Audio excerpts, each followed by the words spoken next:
Assalamualaikum dan selamat sejahtera. Bersama saya Cikgu Afzan. Okey, di mana kita hari ini akan meneruskan modul 8 dekatan 4 bagi tajuk pelarasan pada tarikh imbangan dan penyediaan penyata kewangan. Baiklah, untuk kelas sebelum ni cikgu telah menerangkan berkaitan penyediaan penyata kewangan, itu format bagi menyediakan akaun perdagangan, akaun untuk rugi dan akaun penyata kedudukan kewangan. Okey, yang mana format yang cikgu telah terangkan sebelum ni adalah tanpa pelarasan. Jadi untuk menyediakan soalan berformat SPM dengan lengkap, ya, pelajar akan belajar terlebih dahulu itu pelarasan pada tarikh imbangan. Jadi pelarasan-pelarasan ini ada banyak yang kita kena tahu, di mana pelarasan-pelarasan ini akan beri kesan terhadap akaun perdagangan, akaun untung rugi dan juga penyata kedudukan kewangan. Baiklah, kita lihat jenis-jenis pelarasan. Okey, itu ada pelarasan akaun nominal, pelarasan akaun susut nilai dan susut nilai terkumpul, pelarasan pelupusan aset bukan semasa secara tunai, dan pelarasan hutang lapuk terpulih, peruntukan hutang ragu. Okey, baiklah. Kita teruskan pada pelupusan untuk pelarasan untuk akaun nominal. Okey, pelarasan akaun nominal ini perlu diambil kira dalam menyediakan penyata kewangan, di mana dia akan memberi kesan terhadap hasil, belanja, aset, liability. Aset dan liability sini cikgu fokuskan ataupun awak pelajar kena tahu bahawa kesannya pada aset semasa dan juga liability semasa. Okey. Yang pertama adalah direkod dalam tempoh diperolehi. Okey, direkod dalam tempoh diperolehi. Maksudnya, cuba kita tengok sini. Okey, yang kedua, direkod dalam tempoh dibelanjakan atau digunakan. Okey, yang pertama kita lihat hasil belum terima, belanja prabayar.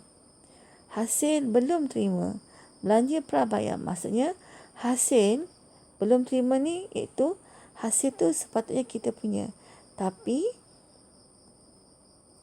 belum dapat. Itu maksud dia.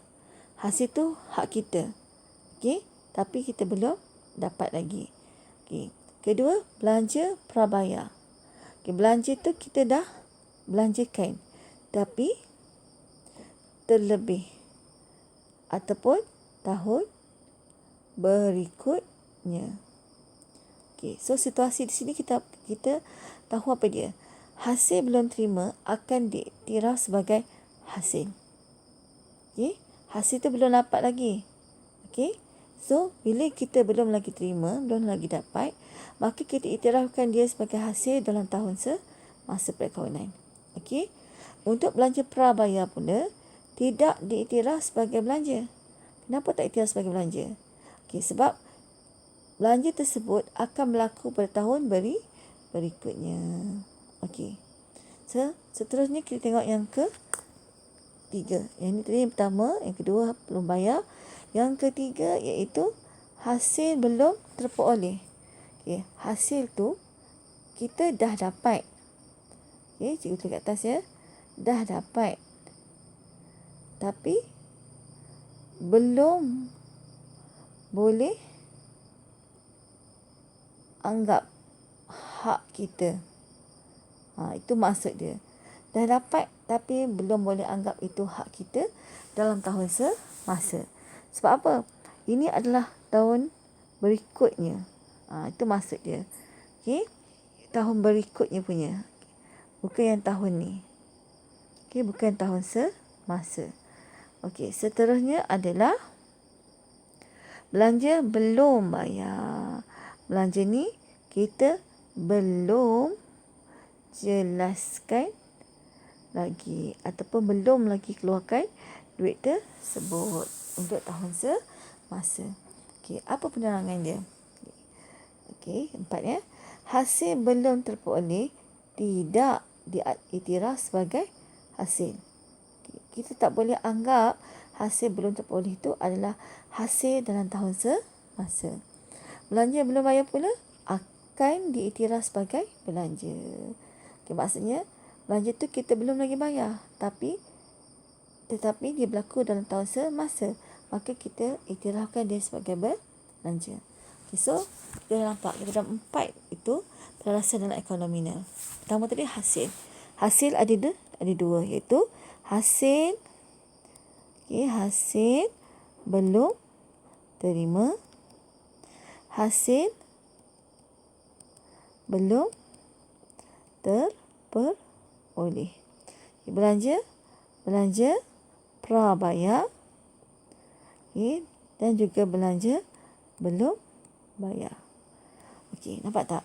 So nanti hasil belum terima, hasil tu kita punya tapi kita belum terima lagi. Maka kita letakkan dia adalah di bawah kategori aset semasa. Sebab itu adalah aset kita. So kita kena dapatkan hak kita. So dia adalah aset.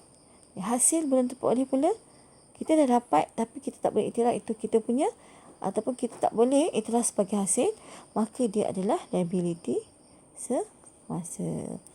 Okey, belanja prabayar. Belanja tu kita dah pun bayar.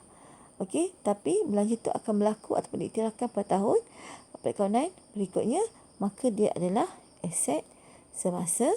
Dan belanja belum lagi bayar, yang sepatutnya kita kena bayar pada tahun ini tapi belum bayar, maka dia adalah liability semasa. Nampak tak?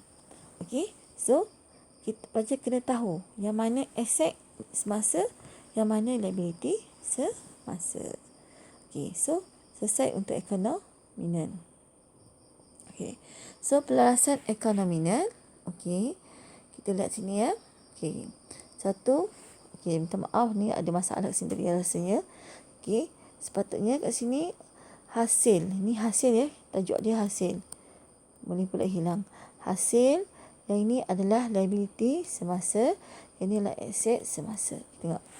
Hasil yang sepatutnya terima bagi tempoh perkawinan akan datang tetapi telah diterima dan tempoh perkawinan semasa. Okey. Kita terima sepatutnya tahun akan datang, tapi kita terima tempoh semasa. Jadi keadaan ini akan mengurangkan hasil yang diterima pada tahun semasa. Maka kita rekod dia sebagai liability semasa di dalam nyata kedudukan kewangan. Okey, so contohnya sewa belum terperoleh. Okey, sewa tu kita dah dapat tapi kita tak boleh iktiraf sebagai hasil, maka dia adalah liability semasa. Komisen belum terperoleh.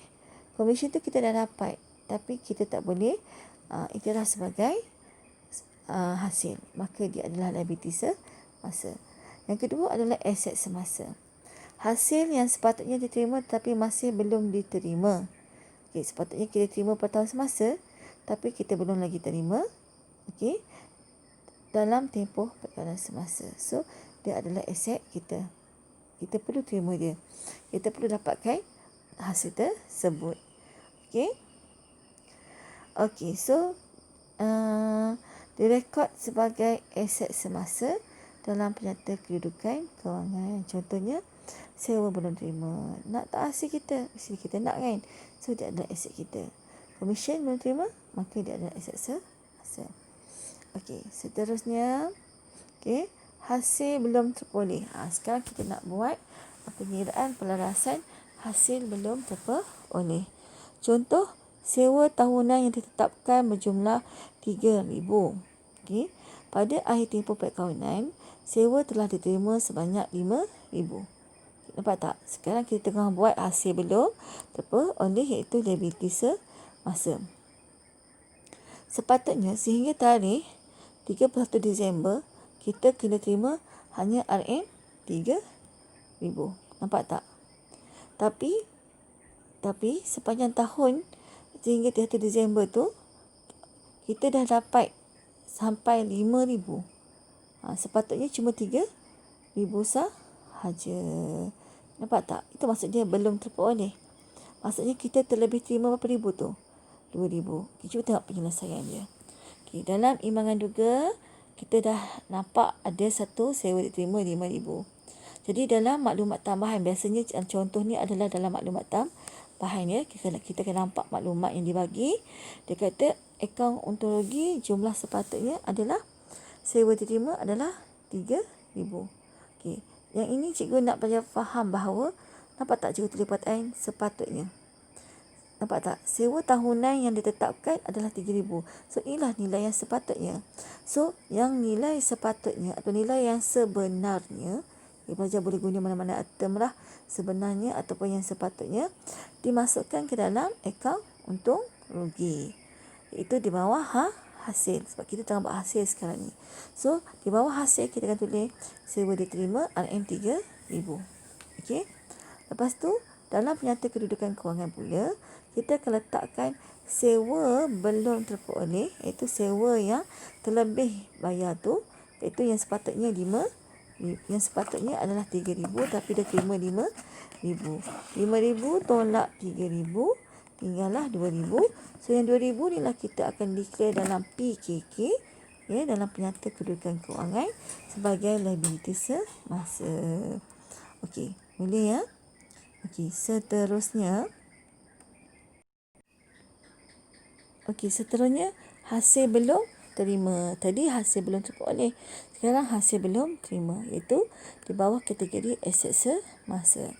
Ini contoh dalam maklumat tambahan ya. Biasa dalam soalan SPM, Duncan Semrahat menerima komisen berjumlah RM700 pada tahun 2017 bagi perkhidmatan yang diberi. Komisen ini telah diterima oleh Duncan pada 30 November 2017 sebanyak RM500 dan bakinya pada 5 Mac 2018. Okey, soalan dia kata tempoh perikanan kita adalah pada 31 Disember 2017. Okey, so dia suruh kita kira komisen belum terima bagi tahun berakhir 31 Disember 2017. Okey, so sekarang macam mana? Okey, cuba tengok soalan betul-betul. Kita sepatutnya terima berapa? Okey, Duncan dia dah menerima komisen jumlah 700 tahun 2017. Dia terima 700 pada tahun 2017 ya. Okey. Komisen ini telah diterima oleh Duncan pada 30 November 2017 sebanyak RM500. Okey, tapi yang diterima cuma RM500 saja. Sepatutnya RM700. Yang ini perkataan sepatutnya. Nampak tak? Okey.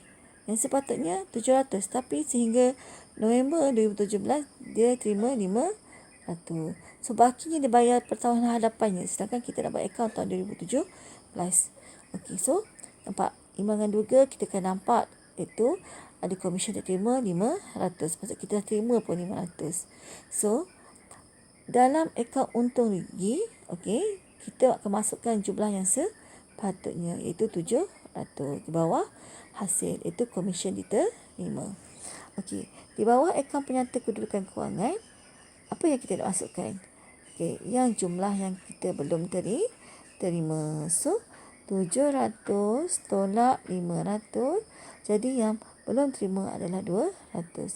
Jadi kita akan declare di bawah aset semasa sewa belum terima. Okey, boleh ya? Okey, seterusnya pelarasan akaun nominal bagi belanja. Okey.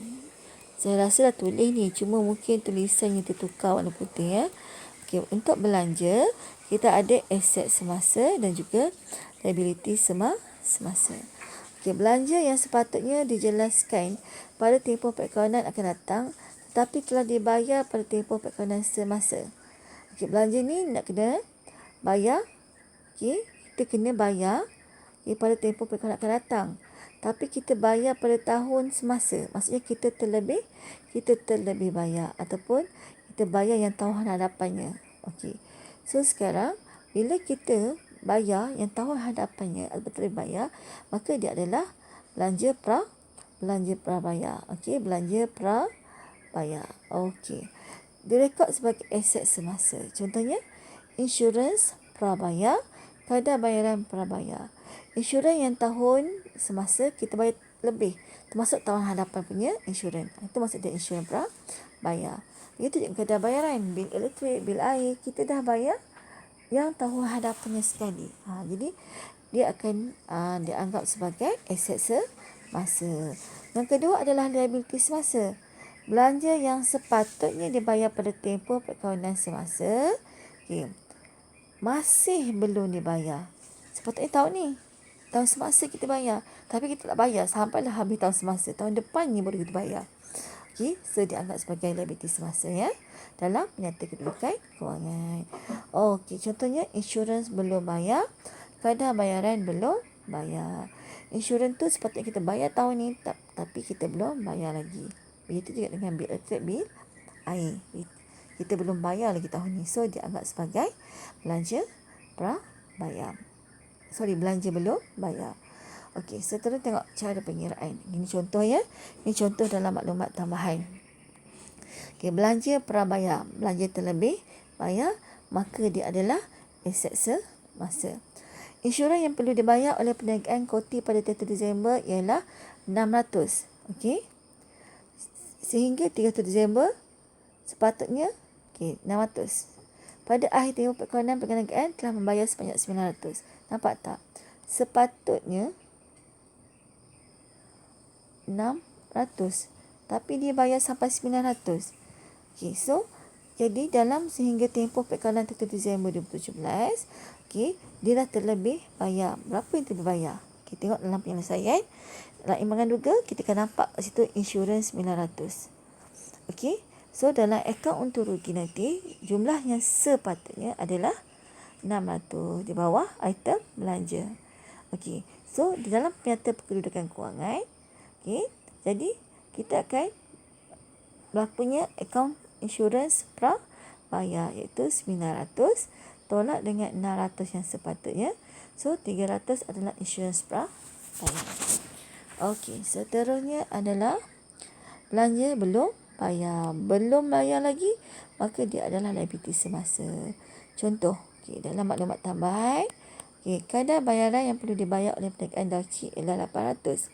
Pada akhir tempoh perkawanan, perniagaannya telah membayar 450. Nampak tak? Sepatutnya 800. Okey, tapi dia cuma bayar 450 sahaja pada tempoh sehingga 30 Disember 2017. Okey, so dalam imbangan duga kita akan nampaklah kadar bayaran 450 yang telah dia bayar. Okey, so dalam akaun untung rugi, ingat kita kena masukkan angka yang sepatutnya. So di bawah item belanja akan berlakulah kadar bayaran yang sepatutnya 800. Okey, bawah PKK pula ialah 800 tolak dengan yang dah bayar 450. Maka kita akan masukkan jumlah 350 adalah kadar bayaran belum bayar di bawah liability semasa. Okey, boleh ya? So sekarang untuk akaun nominal cikgu rasa kita dah selesaikan. Okey, so kita sambung kepada akaun bahagian hutang lapuk, pelarasan hutang lapuk terpulih dan peruntukan hutang ragu. Okey, cuba kita lihat di sini. Okey, ada maklumat berkaitan jualan kredit ya. Okay, apabila menjalankan urus niaga jualan secara kredit, ada 3 perkara yang perlu diambil kira. Kenapa? Sebab jualan kredit ni, okey, kita akan debitkan apa? Siapa tahu? Okay, debit ABT. Kredit jualan. So, jualan ni adalah jualan secara hutang. Okey, jualan kredit adalah jualan secara hutang. Bila kita jual secara hutang, maka akan wujudlah ABT. So, ABT ni ada ABT yang tak mampu bayar dan terus tak bayar ataupun dah meninggal atau tidak dapat ditemui lagi. So, dia akan tidak membayar hutang kita. Maka kita akan anggap dia sebagai hutang lapuk. Okey. So, yang pertama kita bincangkan tentang isu hutang lapuk. Hutang yang tidak dapat dikutip daripada akaun belum terima. Okey, nampak tak? Okey, direkod sebagai belanja perniagaan. Okey, dalam akaun untung rugi. Okey, maksudnya dalam akaun untung rugi, hutang lapuk ini adalah di bawah belanja. Okey. Berlaku disebabkan penghutang tidak mampu untuk membayar hutang, tidak dapat dikesan atau menghilangkan diri, meninggal dunia, muflis atau bankrupt. Tak nak kita anggap dia sebagai hutang lapuk. Bila hutang lapuk, kita dah rugi. That's why kenapa kita letak di bawah akaun belanja, di bawah untung rugi. Okay, seterusnya adalah hutang lapuk terpulih. Okay, tadi kita kata hutang lapuk tu dia tak mampu bayar, tak mampu nak kutip lagi dah. Okay, jadi kita pun abaikanlah terus anggap sebagai hutang lapuk. Okey. Okey, sekarang terpulih. Pulih semula. Okey, wujud semula hutang lapuk yang dah kita declare sebagai hutang lapuk itu. So, hutang yang pada awalnya telah dihapus kira dan direkod sebagai hutang lapuk, tetapi dapat dijelaskan semula. Okay, nampak tak? Tetapi dapat dijelaskan semula oleh akaun menerima. Maksudnya ABT datang semula ke kedai kita dan bayar. Okay, direkodkan sebagai hasil. Okay, kalau terpulih ni, maka dia adalah hasil sebab ABT bayar kita semula. Okey, so dalam akaun untung rugi, okay, masih di bawah akaun untung rugi, kita rekod hutang lapuk terpulih sebagai hasil. Contohnya, akaun belum terima yang isytihar muflis dan hutangnya direkod sebagai hutang lapuk tetapi menjelaskan semula hutangnya. Mungkin peniagaan dia dah pulih semula. Ataupun orang yang hilangkan diri itu datang semula kepada kita untuk jelaskan hutang mereka setelah terlepas beberapa tahun. Pun boleh. Okay, seterusnya, yang ketiga adalah peruntukan hutang ragu. Okey, apakah dia peruntukan? Peruntukan ni satu anggaran, satu jangkaan, satu yang kita rasa bahawa akan wujudnya hutang ragu, iaitu bukanlah saya kata ragu-ragu, tapi itulah maksudnya ragu. Sebab ragu je orang ni bayar atau tidak. Okey, so kita memperuntukkan, kita merasakan ada orang tak nak bayar kita. Itu maksudnya. Jadi kat sini kita boleh buat, maksudnya adalah satu anggaran. Okay, nampak tak anggaran? Peruntukan adalah anggaran. Amount yang tidak dapat dikutip daripada akaun menerima. Kita tak mampu nak kutip pada ABT tersebut. Kenapa? Ya, kenapa kita tak mampu nak kutip? Sebab kita cuma menjangkakan dia takkan bayar. Itu sahaja. Jangkaan kita tu mungkin berlaku, mungkin tidak. Mungkin kita jangkakan sedikit tapi banyak. Ataupun banyak jadi sedikit. Itu maksud dia. Okay, peruntukan hutang ragu akan mengurangkan jumlah ABT, dalam penyata kedudukan kewangan. Maksudnya, kita dah tahu ya masa tajuk bab 2 dulu dalam tajuk komponen perakaunan, antaranya di bawah tajuk PKK kita nampak ada ABT. So ABT ni akan bertambah atau berkurang, disebabkan ada peruntukan hutang ragu.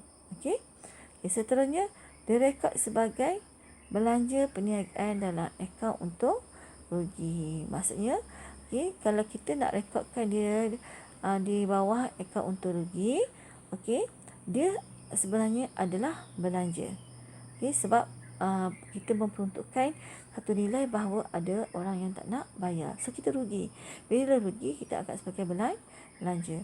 Tetapi, statement ni kita boleh ubah sebab sama ada dia akan menjadi belanja ataupun jadi hasil sebenarnya. Kita akan lihatlah dalam pengiraan nanti. Sekiranya peruntukan hutang ragu tersebut bertambah, bertambah atau berkurangan. Maksudnya di sini ialah jika pada awalnya kita merasakan orang yang tak nak bayar kita tu sedikit, contohnya 100 RM100, tapi tiba-tiba bila kita kira pada tempoh perkawanan, akhir tempoh perkawanan, jumlahnya akan bertambah.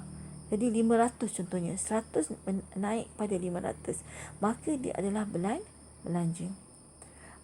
Tetapi jika pada awal tahun kita menjangkakan bahawa anggaran kita orang tak bayar kita adalah 100, tapi pada akhir tempoh perkawanan bila kita kira hanya 50 RM50 sahaja yang orang tidak membayar kita, maka nilai tersebut telah berkurang, maka peruntukan hutang ragu tersebut akan jadi hasil.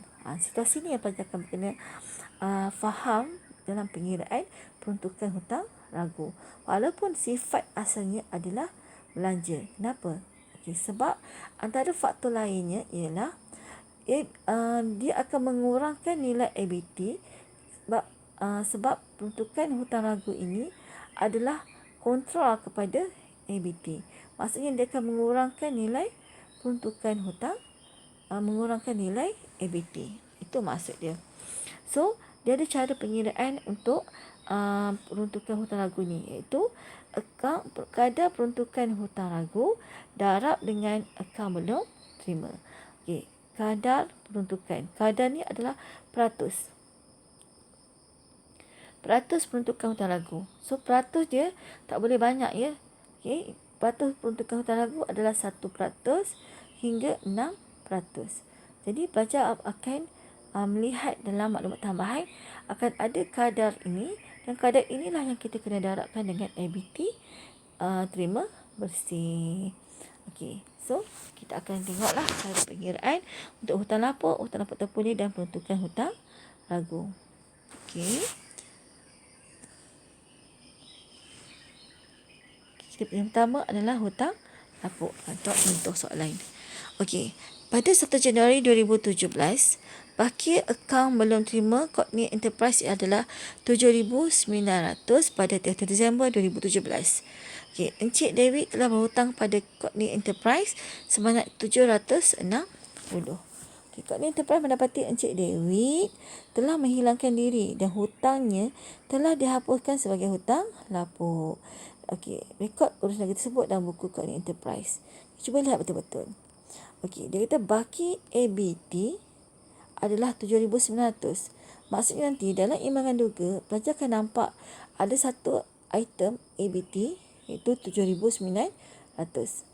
Itu maksud dia. Okey. Lepas tu pada 31 Disember, maksudnya kita kena buat akaun sehingga 31 Disember, tiba-tiba kita nampak ada Encik David tu masih ada hutang sebanyak 760. Jadi syarikat dah cari dah Encik David tak jumpa. Jadi kita pun anggap Encik David tu hutang lapuk. Dia telah melarikan diri. Dan hutang Encik David masa tu ada 760. So syarikat anggap dia sebagai hutang lapuk. Okey, maka dalam akaun untung rugi, okey, kita letakkan dia sebagai belanja, iaitu hutang lapuk 760. Makanya pesannya terhadap penyata kedudukan kewangan ialah, okey, apa dia? Okey, dia akan jadi hutang dalam akaun semasa akan ada ABT bersih, ya, ABT bersih iaitu 7,900 tolak dengan 760. Itu nilai bawah aset semasa untuk ABT. Okey. Boleh ya? Okey, seterusnya. Hutang lapuk terpulih. Okey. Pada 30 Disember, Encik Dewi, pemilik pada perniagaan Doodles yang telah menghilangkan diri, membayar hutang sebanyak 760. Okey, nampak tak? Dia bayar hutang dia. Kalau sebelum ni dia larikan diri, tiba-tiba dia datang balik bayar 760. Okey, baki akaun bank pada 30 Disember ialah 12,000. Nampak tak? Baki akaun bank adalah 12,000. Jadi rekod urus negara tersebut dalam buku Courtney Enterprise. Maksudnya nanti, okey, dalam imbangan duga kita akan nampak kat sinilah mungkin ada soalan-soalan. Kalau ikutkan sebenarnya dia adalah satu soalan kesinambungan daripada soalan yang pertama tadi. Okay, akan adalah sini ABT, ya. Nilai ABT, berapalah nilai ABT, tak kisah. Tapi tak kesan pada, dia tak beri kesan pun pada nilai ABT ni sebenarnya. Okay, tak beri kesan pun. Yang kita akan beri kesan adalah pada akaun untung rugi. Once dia balik, dia datang. Okay, so kalau ikutkan kita punya jurnal pun nanti, okay, kita punya jurnal am ataupun bergu kita debit apa? Okay, debit bank. Sebab dia datang bayar pada kita. Bayar, kita dapat duit. Okay, kredit hutang lapuk terpulih. Kenapa kita tak bagian kredit? Sebab dia adalah hasil. Okay, nampak tak? Sebab dia adalah hasil. Jadi dalam penyediaan akaun untung rugi nanti, di bahagian hasil kita akan tulis hutang lapuk terpulih, dan bahagian penyata kedudukan kewangan, efek dia, kesan dia adalah kepada akaun semasa, iaitu bank. Maksudnya nilai bank akan bertambah. Kalau dalam imbangan duga kita jumpa nanti ABT bank. Okey, sini ada bank, ya. So kat bank nanti ada satu angka, tak kisahlah apa-apa angka dia, dan nilai bank ni nanti akan jadi bertambah di aset semasa. Nilai yang XX ni kita akan tambahkan dengan nilai hutang lapuk terpulih sebab dia datang buat bayaran. Okey, nampak tak? Okey, ya. Seterusnya adalah peruntukan hutang ragu. Okey, ya, peruntukan hutang ragu ni, nampak tak? Ini pun sebenarnya ada dua situasi ni. Okey, peruntukan hutang ragu, ada yang jadi hasil, ada yang jadi belanja, ya. Okey. Peruntukan hutang lagu. Baki, ini contoh ya. Contoh peruntukan hutang lagu, diwujudkan. Okey. Baki akan menerima perniagaan Simon pada akhir tempoh perkalaan 30 Disember adalah 2016, 45,000. Okey, ini adalah baki ABT. Okey, baki ABT. Ya, itu 45,000. Perniagaan Simon telah memutuskan untuk mewujudkan peruntukan hutang lagu sebanyak 5% setahun. Nampak tak? Ini adalah kadar yang saya kata tadi. Dia akan beritahu berapakah peruntukan hutang lagu pada awal tahun, iaitu dia telah memperuntukkan sebanyak 5% setahun atas akaun belum terima bersih. Okay, nampak tak? Okay, ada perkataan belum terima bersih tu. Okay. Rekod maklumat itu dalam buku perniagaan Simon. So, dalam akaun untung rugi, di bawah bahagian belanja, kita akan masukkan hutang lagu iaitu 2250. Macam mana boleh dapat 2250 ni? Iaitu 5% darab dengan 45,000. Nampak tak? Dan kita tak hutang lagu, kita boleh letak juga perkataan peruntukan hutang lagu ataupun hutang lagu sahaja. Di bawah penyantai kedudukan kewangan, akaun belum terima tadi berapa? 45,000. Nampak tak? Tolak peruntukan hutang lagu yang kita kira tadi berapa? Yang kita kira tadi adalah 2250. Jadi kita akan dapat jawapan 42750. Nampak tak? Ini yang kita akan buat dalam Excel semasa. Dan cara format dia pun sama. ABT, tolak peruntukan hutang lagu. Mesti ada perkataan tolak tu. So ini kalau dalam imbangan duga tidak ada pun lagi perkataan peruntukan hutang lagu. Kalau tidak ada item di bawah imbangan duga peruntukan hutang lagu, maka untuk first time, pertama kali ni kita nampak ada peruntukan sebanyak 5% dalam statement maklumat tambahan, maka kita boleh letakkan di bawah belanja itu hutang lagu ataupun peruntukan hutang lagu. Selesai untuk peruntukan hutang lagu yang pertama. Peruntukan hutang lagu kita yang kedua ni, iaitu satu adalah belanja. Kita buat yang belanja dulu. Ingat peruntukan hutang lagu itu belanja dan hasil. Cikgu rasa belanja. Tak apa, kita tak kisah mana-mana, tapi sekarang kita bincangkan pasal belanja dulu. Pertambahan peruntukan hutang lagu. Berdasarkan contoh 1 pada tahun 2017, perniagaan Simon bersetuju untuk menyelaraskan peruntukan hutang lagu yang baru kepada 7% setahun atas akaun belum terima bersih. Baki akaun belum terima pada 1 Disember adalah 56,000. Cuba kita lihat ya. Macam mana nak beritahu yang adanya pertambahan. Kita buat pengiraan macam mana nak dapat 7% darab dengan 56,000. Nampak tak perkataan 2250? 2250 ni yang tadi, yang kita buat latihan sebelum ni. Peruntukan hutang lagu dia ada 2250 dalam maklum yang ini yang kita kira sebelum ni. So 2250 ni sepatutnya dalam ayat ni tadi ada peruntukan hutang lagu yang telah dia declare sebanyak 2250. So pada tahun 2017 ni dia telah buat pelarasan baru, iaitu di mana dia nak menambahkan peruntukan hutang lagu daripada 5% kepada 7%. Tadi kan 5%, betul tak? Tadi 5%. Sekarang dia naikkan sebagai 7%. Nampak tak? So sekarang kita kena kirakan yang 7% dulu, iaitu 7% darab dengan 56,000.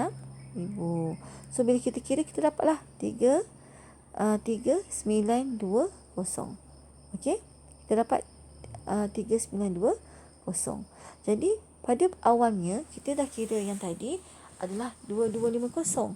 Bila dia buat kenaikan dari segi kadar peratusan peruntukan hutang lagu, maka menjadi 3920. Jadi berlakulah penambahan daripada 3920 tolak 2250 yang sebelum ni, maka penambahannya adalah sebanyak 1670. So 1670 ni adalah belanja. Okey, nampak tak? Pertambahan peruntukan hutang lagu adalah bersifat belanja. Okey, dalam penyata kedudukan kewangan pula, ABT tolak dengan peruntukan hutang ragu. Jadi peruntukan hutang ragu yang ini kita ambil yang baru kita kira, yang 7% ni. Okey, yang 7%. Darab 56,000. Jadi 56,000, okey, tolak dengan 3920. Okey, nampak tak? Dapatlah jawapan dia 52080. Okey, yang ketiga adalah, okey, masih yang sama. Ini adalah peruntukan hutang ragu, ini adalah belanja, ini adalah hasil. Okey, kita bincangkan tentang pengurangan peruntukan hutang ragu. Okey, berdasarkan contoh 1 per tahun 2017, Perniagaan Simon bersetuju untuk menyelaraskan kadar peruntukan hutang ragu yang baru kepada 3%. Okey, tadi 5 naik ke 7, sekarang 5% turun ke 3%. Okey, so baki akaun belum terima pada 1 Disember adalah 56,000. Okay, rekodkan maklumat ni dalam buku perniagaan Simon. Jadi, daripada 5% turun ke 3%, so 3% dan 56,000 adalah 1680. Jadi, kalau sebelum ni 2250, tolak 1680, maka berlakulah pengurangan sebanyak 570. Bila kita kurang, maka dia adalah hasil. Okey, nampak tak? So, item 57, angka 570 lah kita letak dalam pengurangan peruntukan hutang ragu. Okey. Dalam penyata kedudukan kewangan, PKK pula adalah di bawah aset semasa, ABT tolak peruntukan hutang ragu adalah, okey, kita tolakkan 56,000 tolak dengan yang kita kira tadi, yang ini. Okey, dapatlah 54320. Okey, so selesai untuk tajuk peruntukan hutang ragu. Yang pertama adalah kita kirakan peruntukan hutang ragu pertama kali yang wujud dalam perakaunan kita. Yang kedua, bila berlaku yang pertambahan, maka dia adalah belanja. Dan yang ketiga adalah hasil, maka disebabkan oleh pengurangan peruntukan hutang ragu. So, cikgu rasa cukup sampai sini dahulu untuk dua pelarasan, iaitu pelarasan akaun nominal dan akaun peruntukan hutang ragu, peruntukan hutang ragu. So, cikgu rasa pada kelas akan datang kita sambung lagi, okey, untuk pelarasan yang lain. Okey, semalam bersama Cikgu Afsan. Assalamualaikum warahmatullahi wabarakatuh.